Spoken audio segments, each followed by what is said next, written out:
I'm Maryann, and this is my story.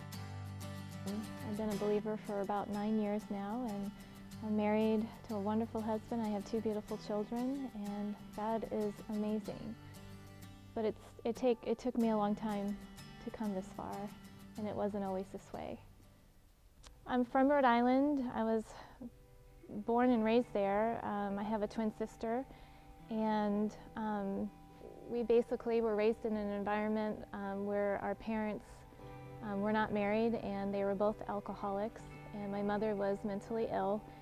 Most of the weekends consisted of my sister and I living in fear. I watched my father abuse my mother. He would get drunk and violent, and the police would come often. I remember having panic attacks when I was young because I felt so out of control. I didn't know what to expect. There was no predictability in my life. At age 12, after watching my parents drink so much, they never remembered the things that they would say to my sister and I, nor the things that they did the night before. And I remember going to bed wondering, why? Why does life have to be this hard? And I thought, well, if they can drink to numb and not remember, well, maybe I should do the same. So at age 12, I decided to get some Jack Daniels, and I'll never forget it. I drank to the point where I actually didn't remember anything. I woke up the next day and realized, wow, this is powerful stuff. I kind of liked it because I didn't have to feel what I was feeling. And so that got me through for the next 4 years. At least I thought so. I thought it would get me through. And when I thought things couldn't become any more painful, they did. And when I was 16, I found out that my father was terminally ill and he was going to die. And as much as I hated him, I wasn't ready to lose him yet. I was scared. And so at 16, we buried my father, and I remember just being so angry because where is he going to go? Who is God, and what's next, and who's going to take care of us? We went to church when I was a baby for baptism, and then the second time we went to church was for my father's funeral, and that was the only church I got growing up. So after we buried him, I was angry. I became bitter, and I just drank more. And it was shortly after that that my mother had a breakdown. And between that and alcohol abuse, she became a woman I no longer knew. She wouldn't let us in the house. She wouldn't let us eat the food. She had men in and out, and my anger just boiled. I remember saying, if there is a God, I want nothing to do with this God. How could he let life be so hard? And shortly after that, I came to find out that we were losing our home too. So in 3 months, I lost and buried my father. And when he went to his grave, I was so angry with him for making the choices he did.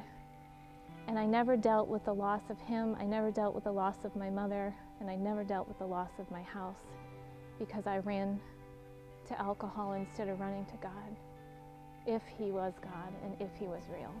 I remember finally crying out to God for the first time. I couldn't run anymore. And again, I didn't really believe if he was listening to me. I was working at a portrait studio in South Dakota, and I remember I blacked out the night before, and I realized, you can only drink so much. You still have to wake up in the morning. You can't be numb forever. And one of the things that made me think about God was the thought about dying. I thought, well, if I were to die, where would I go? And so that's what made me more intrigued about God, because part of me was tired of living. And I remember going to the back of the portrait studio. I had been I hit rock bottom. I was tired of the pain. Make it go away. And I remember getting on my knees and crying out to God, telling him that I need to know that you love me. I need to know that I'm going to be okay. I need to know that you're going to protect me. And I cried, and I remember standing up, and I had mascara running down my face. And I thought, this is ridiculous. You know, he doesn't hear me. He's not listening to me. He can't be real, because if he was real, my life wouldn't be this way. And so I left the studio, and I came out to the front desk. And at that time, I had no appointment scheduled, and this little old man came up to my counter with a yellow baseball cap. And I said, "Sir, may I help you?" And he couldn't speak, he was mute. And he slid a card over to me on my desk, and he tapped it. I remember he tapped it 3 times. And I thought he was just he had to write down what he wanted, you know, what kind of picture he needed. And I remember being embarrassed because I thought, oh, great, he's gonna know I was crying. I was kind of shaking, and I thought, oh, what an inconvenience too. I just didn't want to deal with people. And then when I looked at what he gave me, it changed my life because I realized that God did hear me. It was a picture of a big angel watching 2 children, and in my mind that was my sister and I cross a broken bridge. And on the back of the card it said, "Angel of God, my guardian dear, for whom his love permits us here, ever this day be at my side to light, guard, rule, and guide."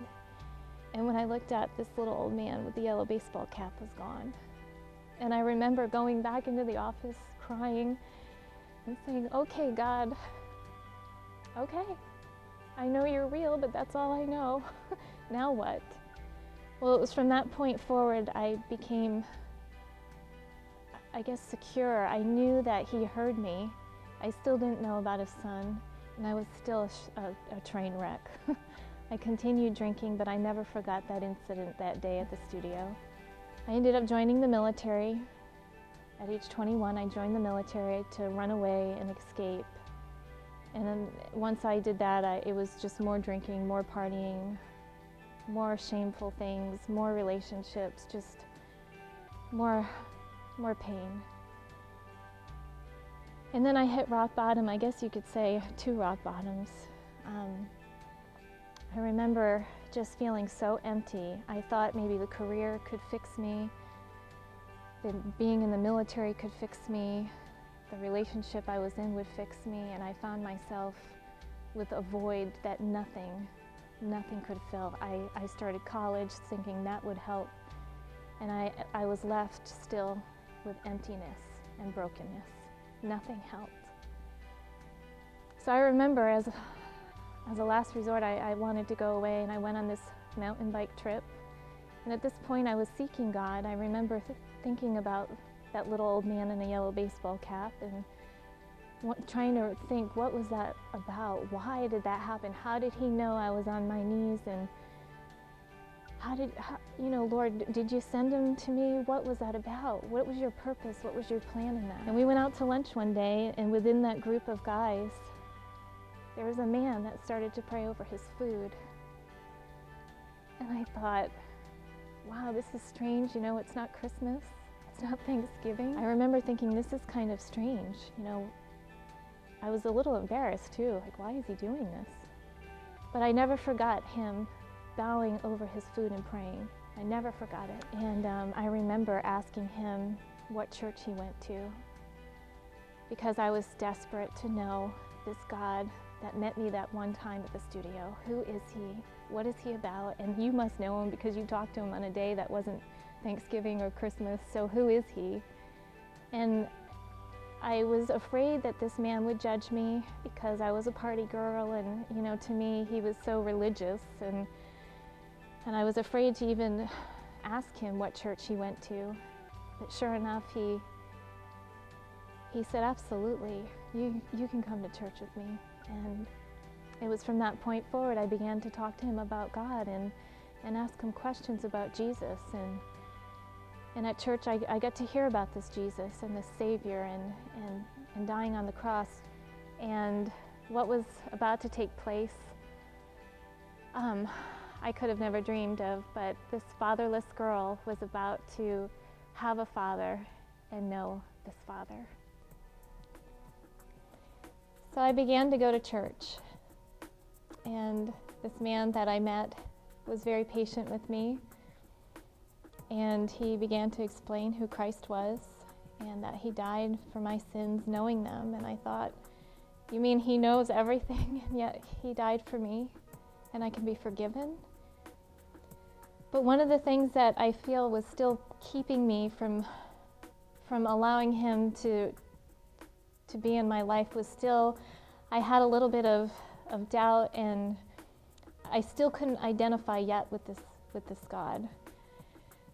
But it wasn't long after that this man took me to the book of Job. And the book of Job is the book that transformed my life. I began to read Job, and I realized that this man lost everything like I did. And at that moment, I began to identify with this man, Job. And it was like the words became so alive. They were jumping off the pages. And I remember I was sitting at the edge of, the edge of my seat, just my heart pounding, because I could hear them in my mind, like somebody was speaking them to me. But still, when Job was told, just curse God and die, part of me wanted to do the same, just curse God and die, because I was angry. But when Job said, no, my Redeemer lives, I read that, and as soon as I read him in those words that he was saying, I found that I too was saying, no, I don't want to curse this God either. My Redeemer lives. And it was at that moment that my heart was transformed. It was so I felt just God Almighty, Jesus Christ himself, met me where I was, in that love of a father that I had been seeking since I was young, since I was a little girl. That love that I was seeking when I drank, the love that I was seeking in my home, I finally felt what that love was supposed to feel like. And it was the most amazing love that I had ever felt in my life. The man that was with me began to weep as well, because the Spirit was so powerful that evening. I was saved and transformed before his eyes.